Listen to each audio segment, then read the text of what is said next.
ញ៉ាំបាយលីងបងប្អូនថ្ងៃនេះបាយលីងទៀតហើយងាកមិញបងប្អូនក៏យកសាច់ក្រកមកឲ្យគឹមឈីមកឲ្យក្រោកឡើងត្រាប់តែបាយចាន់បាត់ហើយលោកតាក្រោក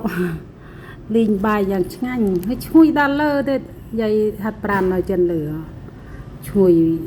បាយលីងដល់លើឈ្ងុយពងទាឈ្ងុយបាយលីងឈ្ងុយសាច់ក្រកវាឆ្ងល់ប៉ាបានមកហូបអីគេយាយតែឈ្ងុយអីដឹងយាយចោះមកលឿនហើយមូលហេតុអីតែឈ្ងុយអីយាយដឹងតែឃ្លានមកយាតយាយច្បាស់មកប្រយចោះមកដល់បានមើលទៀតផ្លេចវល់ផុសវីដេអូអាពេលព្រឹកហ៎វល់ផុសគ្រប់តាម YouTube Page Facebook ហើយមកនេះហើយមក TikTok ទៀតតែពេលចោះទៅផ្លេចអារឿងដែលឈ្ងុយពីលើណាដល់កូនស្រីកូនប្រុសគេញ៉ាំទៅធ្វើការទៅរៀនអស់ហើយបានយាយរួចចប់ការងារយាយងើបមកដល់ថ្មទូរស័ព្ទក៏ឃើញបាយលីងហើយយាយញ៉ាំអស់ប្រហែលម៉ាត់ហើយបានយាយនឹកឃើញទាញកាមេរ៉ាមកថតជួយគិតមើល